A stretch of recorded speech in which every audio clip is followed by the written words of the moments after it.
Okay, hello everybody. Welcome to Korean Atlanta Mentorship. So I'm on biggerpockets.com landlording forum, so general landlording and rental properties. And there's a gentleman here says, got my first rental with negative cash flow. And so here he knows he got his cash flow negative property and posted about 2 months ago. And let's read what he has to say here. I got my first rental with negative cash flow last year. Property price 241K, loan balance 232K, tenant pays $1,800. Monthly payment, I'm guessing this is mortgage payment, is 2050. Spent $5,000 on improvements. Property appreciated from 241 to 255 this year. I'm not sure whether I should sell it this year or keep for appreciation purposes. Please, somebody experience help with numbers. Thanks, Orlando, Florida. Okay, so looking at this, I'm a little bit in pain, and I'm not making fun of this dude, right? Because there's a reason why landlords are actually a source of good deals. So I don't know if you ever heard of the term tired landlord, and if you just type it in Google, tired landlord, you'll see tons and tons of articles about how they could be a source of good deals because there's a lot of people out there who get into the hype of real estate investing and say, hey, I'm just going to buy any old property and then I'll figure out what to do with it later. And when it comes to real estate, it's probably one of the most dangerous purchases that you can make if you don't do it right, right? And I say this from my experience trying to help people with velocity banking because the only times that I thought, man, I cannot help this person is when they overpaid for property. Okay. So, just a few things I want to take note here. If the tenant pays 1,800 in rent, 70% of that is your. You could assume that 30% of it goes to expenses and 70% goes to you. So you're not getting a full 1,800. You're getting less than this. And if 2050 is your mortgage payment, I mean, you're pretty much negative cash flowing more than $200. Okay, you got property taxes, you got insurance, you save a little bit for vacancies, maintenance if you're doing it the traditional way. And here's the thing about appreciation, right? You have to have massive appreciation in order to enjoy the fruit of your real estate investment. Okay, and I'll tell you why. How much does a real estate agent charge to sell your property, assuming you're going to use a real estate agent? 6%. And then you can assume with the additional costs to close, it's going to be an additional 2 to 3%, right? Let's just say 9% is the cost to sell. Okay. So if you have 255,000 and you do 94% of that, that's going to be lower than the loan balance. In fact, let's just do a quick calculation right now. What is 94%? So 0.94 times 255. No, not 94, 91, because you have to, it's 6% for the agent commission plus 3% for the closing costs. So what's 91% of 255? It's 232. So it's like break even. You're actually kind of break even. So, um, again, it's almost like you held on to the property to lose money. And I don't know about you, but if I held real estate to lose money and I did all the work of managing and finding the tenant, I'd have my heart broken, right? And again, I'm not making fun of students. I'm just telling you that whenever you do, always have a little bit of paranoia that you're going to fail. And so many people, they just go into real estate. Oh my goodness, I could borrow all the money I want and everything's going to be okay. And then they wonder why they're like cash flow negative, right? Like so many people do this too. Like, why would I spend $2,000 to $20,000 on real estate education when I could just put it in my first down payment on my rental property? Well, it's exactly because of this, and also because you just kind of contribute to the number of tired landlords out there, and I guess that's good for me because I could get another deal, right? So let's talk about rental real estate. Now, if we do a Google search on bigger pockets and good cash flow, right? And I've gone over this in another uh, video that bigger pockets, the biggest real estate investing website, and this is updated in 2023, right? They say that good cash flow, and let's scroll down here, and I don't know if you can see this, is about when considering, quote, good, look how they use the word quotes on good, cash flow for rental property, you can aim for $100 to $200 a month. So Good cash flow is $100, $200 a month. And a lot of landlords, they get excited about that, but they never seem to really compare what they're making versus what the bank's making. See, here's the thing. What is the relationship you want to have with the bank? Do you want to be middle management for the bank, meaning that you do all the work managing the property and you get less of a cut? Or do you want the bank to be your contractor, to be your third party vendor, in which, yeah, they help you, but they're not making more money than you, right? They're getting just a little bit of a cut. I do not want to be middle management for the banks, but unfortunately, even if you're in a good situation, quote, good cash flow for a rental property, and you hold such a property, the bank is still going to make a lot more than you. And if you're in this situation where you're making negative cash flow, it doesn't matter. The bank doesn't care because they're still taking their cut, right? The bank doesn't care if you're negative cash flow or not. They just want their monthly check. And the last thing that they want to do is foreclose, because that's not their business model. They want to do less work than the landlord. It's like, be the bank, not the landlord. You ever heard of that? So now let's go here to kind of our notes about rental real estate cash flow. So things that you should know is that the price to rent is not directly tied to the price to buy. So if you buy your dream home in California or Hawaii, right? Like, oh, who wouldn't want a dream multi or $1 million home in Hawaii? You have to understand, if you're going to be doing it for yourself, buying it for your own personal home, that really doesn't matter. But if you're going to buy it for investment, for the purposes of making money, we have to know what the prices are for renting and buying, and they're not directly tied to each other. So, for example, in Southern California, always cheaper to rent. They even have a news articles about this. 0% of Los Angeles homes cheaper to buy than rent. So, if you buy, you might pay $8,000 a month or $7,000 to $8,000 a month on a mortgage. But if you rent, you could have your housing costs, right? You could pay $4,000 a month. So you got to be aware of that. So if you have good cash flow, you're only getting $100, $200 a month if you have, and again, that's if you have debt, right? Because debt is what takes up most of your cash flow. Okay. Now, here's the thing. One of the things that we talk about in this channel is that if you want real estate, you got to buy at a discount, and you may still experience zero or negative cash flow with the discount, right? So I got this $200,000 property, or I'm sorry, $330,000 property for about 210, about $100,000 discount, right? Much better spread than the guy we saw in the bigger pockets, but still, even then, unless we have like 3% financing, we're still probably going to be at zero or negative cash flow, right? Because there's really two plays with rental real estate. There's an equity play and a cash flow play, and you only really get both if there's absolutely no debt and you're in the right area, right? So we got to be aware of that, okay? Now, here is the situation that most landlords, and we'll say you because you're probably not a bank, find themselves in if it's a quote good scenario: $200 a month cash flow, right? And you have to do a lot of work of managing tenant, finding a tenant, doing the repairs, and all that good stuff. But the bank is going to make $1,000 or more than $1,000 a month by doing nothing. I mean, you ever been in those school projects in, like, when you're in K to 12, where like there's like a group of 5 people and you hated the group projects because you know one or two people are the only ones who did the work and everybody else just coasted, and somehow they got a better grade than you.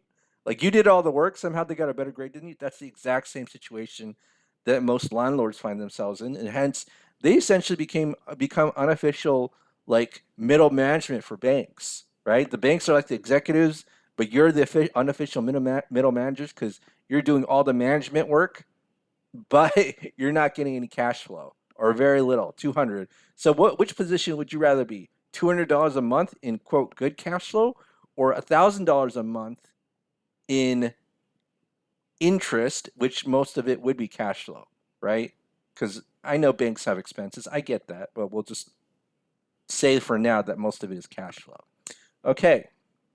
So now let's kind of think about this. So let's say we hold on to this property for about 30 years, right? So 12 months times 30 years, how much for the life of the rental are we going to get in cash flow? That's going to be 72,000. Okay? And then for the bank, let's say we got a $200,000 loan to support our rental real estate that we even got at a discount. Because again, even though it's a $330,000 property, it doesn't mean you're getting $3,000 in rent, right? We have to look at what our market is doing. So even if you buy like $1 million property in California or Hawaii, and the mortgage is $8,000 a month, the rental market is different. It has a different price, and we have to understand what those prices are. So for this area, it might be, even though the homes are 300,000, and the mortgage might possibly be 3,000 a month, right? You might only get a renter who pays you about 2,000 a month. You got to be aware of that. Okay. Now, let's assume that we got a $200,000 loan, 100% finance for 30 years, and let's see how much the bank gets. So we can easily calculate this by going to this amortization calculator here, putting all the numbers, 238, right? Because I have a loan very similar to this. And look at how much interest the bank gets over the life of the loan. So you got to pay $528,000 in total, and then $328,000 just in interest. So for 30 years, you got to pay 328. So 30 years, the total 30 equals 328K. Now you tell me, which one do you want to be? Do you want to be the landlord or the bank? You do all the work. You're managing the tenant. You're managing the repairs. If you hire a property manager, this is going to be a lot less, right? So, and again, this is probably going to be a lot less, and you're probably going to be negative cash flowing because here in Georgia, they take a month's worth of rent for putting a new tenant, and apparently that's standard, which is like, okay, I'm not going to do that. I'll just manage the rental myself, so I'm not in like a negative black hole because I had debt on the property. But the bank, for doing nothing, is getting $328,000, right? And so here, this is situation I call essentially middle management, okay? Unofficial middle management, because you're doing all the work of managing and they're taking a bigger cut than you. Middle manager, okay? You're the unofficial middle manager of the bank, okay? Now, what we want to do is we kind of want to reverse this, right? So you as a landlord, we want to do something called velocity banking and pay this thing off, um, you know, pay this sucker off as quickly as possible so that the bank, so that, you're the, landlord, you're the owner, and the bank is just a third party vendor, right? You're not the unofficial manager for the bank. They are just your third party vendor. That's all you got to think about them. And when you think about them as a third party vendor, right? Hold on, let me see here. Let me go ahead and highlight this. Yeah. When you think of it as a third party vendor, all third party vendors should be making less than the business owner. And as a landlord business owner, you're going to be making the all the money. So we're going to try to reverse this situation where the bank shouldn't be making 4 to 5 times more than you. You got to be making a lot more than the bank. And let's see what we can do with this thing called velocity banking. So, what is velocity banking? All it is a debt payoff strategy where you can easily, potentially easily, get rid of your debts using your lines of credit as a main tool. And the cool thing is you don't have to make more money. There's only two things you need to do velocity banking. Is you need a budget and you need a line of credit as a main operating account. Now, we have a budget here and we're actually in a pretty good position, okay? So here I've written that we have 3 credit cards, and I wrote the how much it would cost to have an investment mortgage, a 200K investment mortgage at 8%, and we also have a personal mortgage and all of our general expenses. Right now, here's why I wrote not yet right here. Here's my what I would do. Again, you don't have to follow me. I would not invest in real estate unless I had some sort of financial security, right? Meaning that let's say the tenant doesn't pay the rent. Are you okay with just only having $1,500 left over after all expenses paid? Now that would actually be pretty good for some people, but we can do a little bit better because not all tenants pay rent, and the hardest job that a landlord has is to make sure that they have a good tenant inside their rental house. Okay, so this is what I would personally do for myself. Again, you don't have to follow me. I would try to get rid of all my personal debts first, so that in case there are emergencies, in case the tenant doesn't pay the rent, we have our backup reserves in credit cards, and we don't freak out if the tenant doesn't pay the rent, right? Sometimes when people feel like you need their money, that's when they least want to give it to you, and that's also true in landlord tenant relationships, right? And this is true with banks too. Like, banks don't lend money to people who need it, right? I say that a million times. All right, so now let's go ahead and pay off these three credit cards, and we assume two things, right? So same income.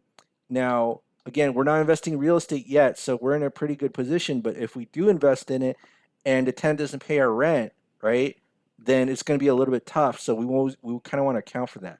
So let's go ahead and do this and copy most of the budget figures. But instead of going from $3,000 savings and keeping that, we're going to do something called velocity banking, which is kind of like a synonym for zero savings, right? And then we're going to have something called cash flow, which is income minus expenses. So C2 minus C3. Now, in the beginning, these two numbers will essentially be the same, right? Because we haven't optimized and actually done the strategy. So we're going to pay off all our personal debts first before we actually get into a rental property. So the way that I kind of like to think about this is that when you're on an airplane, you got to put your mask on first before the kid's mask. And, you have to think of the kid as like your business, right? Take care of your own personal situation first before you kind of throw everything into the business. Because what if the business doesn't produce the result that you want? Kind of like that first Bigger Pockets post that we saw. It's like, hey, I bought a real estate property and it negative cash flows for 1 year and I don't know what to do, right? And it's much easier to kind of withstand those types of situations if you have a strong personal situation. So let's go ahead and get rid of these three credit cards. Now, before we actually get rid of these three credit cards, let's assume that we have a $160,000 home equity line of credit. So this is kind of like a $160,000 credit card, but it's based on the value of your home, right? So the beauty of this home equity line of credit is that you can use it to pay anything. And so what if we just move these three credit cards? So it's 5, 8, 13, or 15, so that'll be 28,000. So let's move 28,000 of these three credit cards into here, okay? And this is month 0. And again, we're in a really good financial position with this $3,000 of savings right now, but let's make it even a little bit better, right? So we went from 3,000 to 4,000 in an instant, right? We didn't do anything because what's the actual velocity banking strategy is paycheck into that line of credit, expenses out, and your balance is going to go down about 4,000 plus the interest. Okay, so now let's go ahead and do this. I'm going to do this really quickly just because you see me do it many times. If you haven't seen me do this before, again, I have every single video I do about velocity banking, I do the same formula over and over again. But let's go ahead and get the next month's balance. It's the previous month's balance minus the previous month's interest, plus the previous month's interest minus our cash flow, which is now $4,000. So 4010.5. Okay. Now we have to calculate the interest because after every month the interest is calculated, and then we multiply it by 0.1 divided by 12. 0.1 is 10%, the interest rate divided by 12. Let's go ahead and do that. And then we just copy and paste these formulas and see how long does it take to pay off this $28,000 credit card debt. About 8 months. Okay, so 8 months. So we paid this all off in about 8 months. Great job. Now, because we paid these three credit cards off, now we can go ahead and get into rental real estate. Okay, and so let's go ahead and get a $200,000 loan for 8%. So now our what's it called? Our monthly payment is going to be 1467.53. So if the tenant doesn't pay, okay, if the tenant doesn't pay, the worst we can do is having $2,500 a month, right? That's the worst thing that can happen if the tenant doesn't pay. So we have the wherewithal to what do you call it? Um, we have the wherewithal to overcome any situation where the tenant doesn't pay. Okay, so now let's go ahead and do this.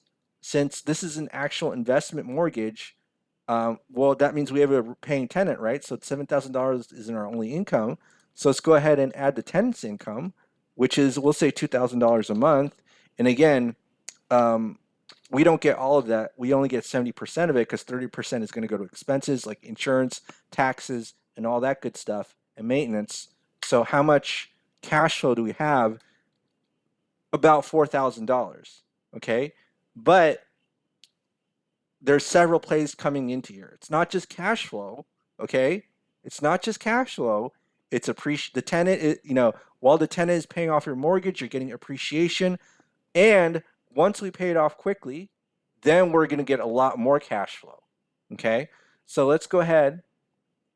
Let's go ahead and do this, right? So let's just put this here. So 200K, at 8%, right? Now, just as a quick recap, if you've never done like invest or mortgage math, how long does it take to go from 200K to 190K at an 8% mortgage? How long does it take? And you can just take a look here at this amortization calculator. You can see it takes 1, 2, 3, 4, 5 years to go from 200 to 190, right? If you're doing it the traditional real estate investor way, where you're getting $200 of cash flow a month and putting that in your savings account, right? And you're not combining all your income. Now, let's go ahead and do this, okay? Let's go ahead and do this. Let's just move $10,000 of this investment mortgage into our line of credit. So here, we're going to move 10,000, okay? And so now, let me move 10,000 right here, okay? And now let's take a look. So it seems our cash flow has slightly decreased, so we'll just do that 3.9 while we're in debt payoff mode, okay? And look at that. How long did it take us to pay off that that $10,000? So here, when we're doing this traditional way of just kind of, income, expenses, not using our entire income, but just only the rental property income and getting that $200 of itty bitty cash flow and essentially being the unofficial bank middle manager, they get paid 15 grand every single month, every single year, and you're getting $200 a month, which is about, multiply that by 12, that's $2,400 a cash. So what do you want? 15 grand in cash flow a year or 2,400 a cash flow a year? I would choose to be this. And so it takes about 5 years just to get the principal balance to 190, right? It's very fascinating that a lot of rental real estate property owners think that this is okay until reality hits them, and essentially they become a tired landlord. Screw this. Why am I working so hard just to get $200 a month, right? So let's go back here. So this took us 5 years. Again, this took us 2 months, right? And that's the idea of using your line of credit to pay off your mortgage in increments, right? Just as long as you have this cash flow number maximized, okay? That's the real most important part, this cash flow number. So let's go ahead, and luckily we have a velocity banking calculator to help us with this math, because I'm just kind of doing a little bit of cowboy math here, because even though we move $10,000, we're actually making the monthly payment. So the payoff is a little bit faster than if we just kind of do it this way. But let me go ahead. And so just kind of put this numbers here. So $200,000, 8%, 30 years. And then this will be 1467.53. All right, let's go ahead and do that. And then how much will we move to line of credit? We'll say $10,000 at 10%. And then what's our monthly income? It's 8,400, right? Because that's your income plus the tenant's income. And then for the expenses, you put everything except for the mortgage you're trying to pay off. So you don't put this 1467. That number is already counted for right here, right? But you put these two numbers here, so it's almost 3,000, 2989.5. So 2989.5, right? And let's take a look. It's going to take us 3.7 years to pay it off, and the bank only makes 31K. All right, so let's go ahead and write these numbers down. So when you're a landlord and doing velocity banking, we'll say for 3.7 years, we're not going to even touch that cash flow. We're not going to even touch it, right? Because we don't need the money. So So we're going to focus on heavily paying off the debt. So after 26.3 years, 26.3 years, and so we'll do this, we're going to get $1,700 a month of cash flow. And where did we get the $1,700? Again, $2,000 is the rent. 70% of that is $1,700 because that 70% we actually assume is what we call the net operating income or all income after expenses, right? And so let's just calculate how much cash flow we get over the life over 30 years, assuming that we hold it for that long, okay? So 1,700 times 12 times 26.3, okay? So that's 536K. That's whoopsie. 536K. So that's a little bit more like it, right? Because now when I'm making this number, I'm not the bank's unofficial middle manager making this little peanuts versus them making 328K and they're doing nothing, right? The bank is essentially just a third party vendor. And how much money did they make over 30 years? So 12 times 30, and then I'll just use that velocity banking calculator as a cheat sheet, 31K. 31K, right? So we've reversed the tides. Now, I don't know about you, you know, again, if you think this is good, I don't want to be here. I don't want to be here for 30 years and hold it for $200. I get that these numbers will change, but certain expenses that you have will increase as well. So, for example, taxes, insurance will probably increase along with your cash flow. But again, let's just assume we have a constant $200 a month for 30 years and 1,700 a month of cash flow after being a little bit patient for 3.7 years, right? Which would you rather be? Would you rather be the bank's unofficial middle manager getting this little peanuts? Or do you want them just to be your third party vendor? Hey, you're a business owner, right? You're a rental property owner. You're going to make that $536,000 of cash flow over that 30-year lifespan, right? Like, again, this is what I'm doing.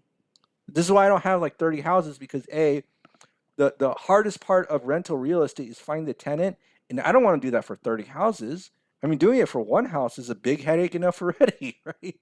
So if I have 3 to 4 houses that are fully paid off, and I can get one paid off in about a couple of years, about 3.7 years, then the next one shouldn't take me that long, right? And I just rinse and repeat the process again, buy it at a discount, get a good tenant in there. And here's the thing, I'm not saying rental real estate is bad. I love rental real estate. Right? Why? Because I'm in this situation, right? I'm not the official middle manager to bank.